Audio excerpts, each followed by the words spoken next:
Tras la derrota de Napoleón, las grandes potencias vencedoras, Prusia, Rusia, Austria e Inglaterra, se reúnen en Viena entre 1814 y 1815 para proceder al reajuste territorial de Europa y, a su vez, definir las relaciones entre los estados europeos.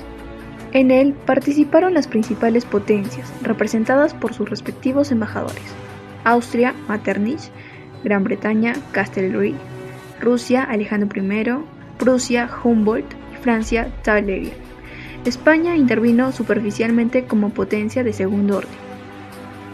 Como primer punto, el intento de restaurar el antiguo régimen, pretensión que no fue secundada por el Reino Unido. Punto número 2. La idea del legitimismo. Esta idea reafirmaba el origen divino del poder de los reyes. En virtud de este principio, Talleyrand logró reponer en Francia a los Borbones en la figura de Luis XVIII. Este sería considerado un monarca revestido de lícita autoridad frente a los que habían alcanzado el poder por el uso de la fuerza, caso de los revolucionarios franceses y Napoleón. Punto número 3. La solidaridad entre los estados. Esto implicaba la cooperación mutua a través de una política común capaz de neutralizar a los potenciales movimientos revolucionarios. Punto número 4. La búsqueda de un equilibrio entre las 5 grandes potencias. Se configuró un nuevo mapa en Europa. En este mapa no se tuvieron en cuenta las aspiraciones nacionalistas ni los derechos de algunos príncipes que habían sido despojados de sus tronos por los franceses en años precedentes. Se impusieron los intereses de las 5 grandes potencias. El Reino Unido, sin ambiciones territoriales, concentró sus esfuerzos en conseguir el dominio marítimo. Rusia obtuvo, entre otros, el control de gran parte de Polonia y la anexión de Finlandia. Austria penetró en las italianas Lombardía y el Véneto e intentó mantener la preeminencia centroeuropea frente a Prusia. Prusia recibió Renania, Sarre y Sajonia. Francia, tras el imperio de los 100 días y el definitivo destierro de Napoleón en Santa Helena, fue rodeada de estados tapón, con el objeto de evitar el posible renacimiento de su expansionismo. Entre estos, destacó el de los Países Bajos y Bélgica. Objetivos y características. La Convención de Viena nos habla sobre el derecho de los tratados celebrados entre estados y organizaciones internacionales. Este no tiene carácter retroactivo, es decir, no afecta a los tratados suscritos con anterioridad a ella. En aquellos casos no contemplados en la Convención, según su propio preámbulo, las normas de derecho internacional consuetudinario continúan rigiendo tales cuestiones.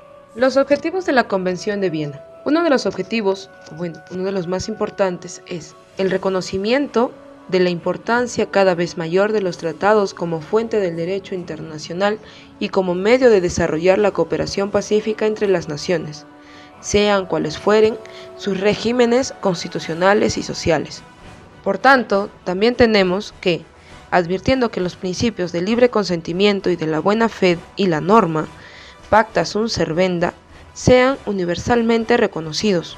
También nos dice que se afirme que las controversias relativas a los tratados, al igual que las demás controversias internacionales, deben resolverse por medios pacíficos y de conformidad con los principios de la justicia y del derecho internacional.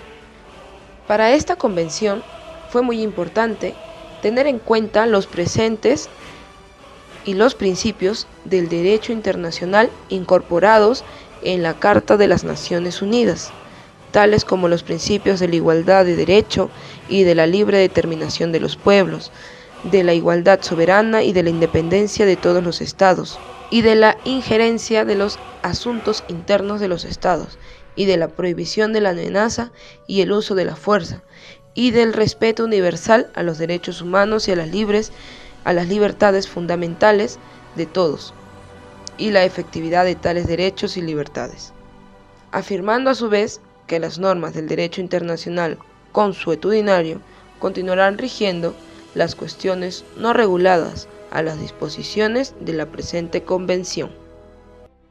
Características de la Convención de Viena. Primero, irretroactividad de los tratados.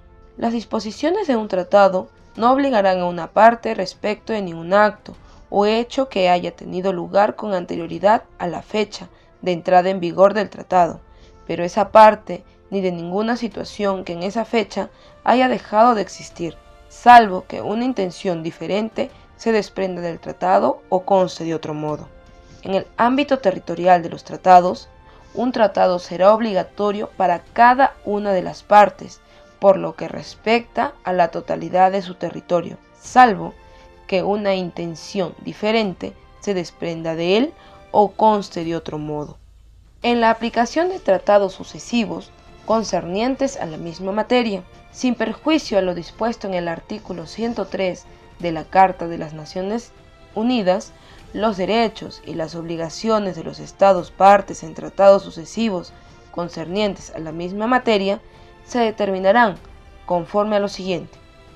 Cuando un tratado especifique que está subordinado a un tratado anterior o posterior o que no debe ser considerado incompatible con ese otro tratado, prevalecerán las disposiciones de este último.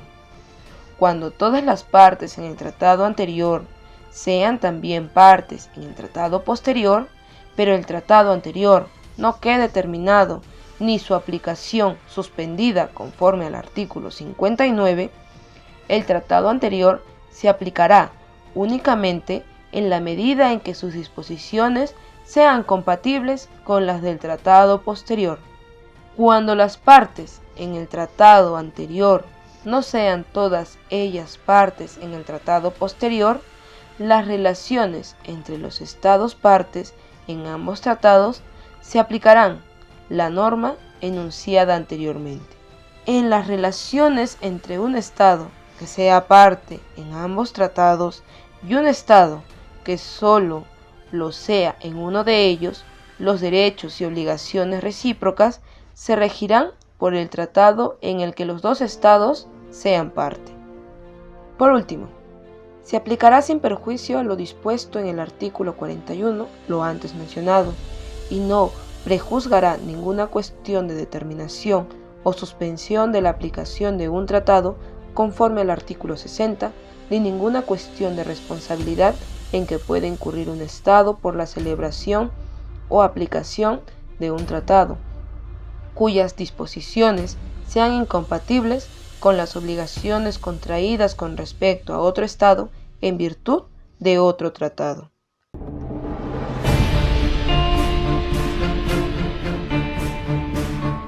En el año 1814, al finalizar las guerras napoleónicas, Europa se reunió para demarcar el mapa del continente en el Congreso de Viena. En aquella reunión, Europa dictó líneas generales sobre lo que sería la política internacional del siglo XIX, y así asegurar a los postulados monárquicos, conocidos como revolucionarios franceses, en el primer Congreso de la Restauración. Estableciéndose las reglas de juego, en septiembre del mismo año se reunieron los máximos representantes políticos de todas las cortes europeas, entre ellos el emperador austríaco Francisco I, Alejandro I de Rusia, Federico Guillermo de Prusia, Federico I de Württemberg, Maximiliano I José de Baviera.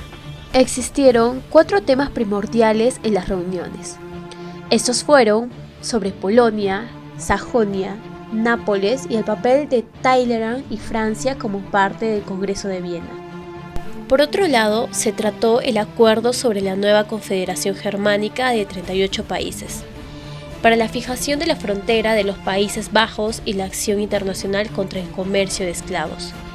Asimismo, se firmó el acta final del Congreso de Viena, que simplificaba el mapa europeo, donde las potencias reducían su número de estados, queriendo solo contar con estados viables, fuertes y capaces de impedir un segundo imperio napoleónico, gracias a este reparto de quién se lleva lo mejor.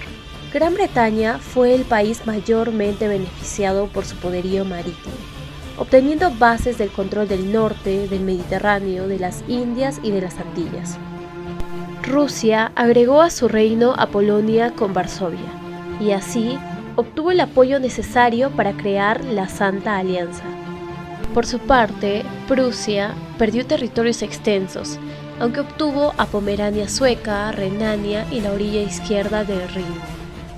Austria renunció a Bélgica y se condecoró como potencia para responder a los estados alemanes.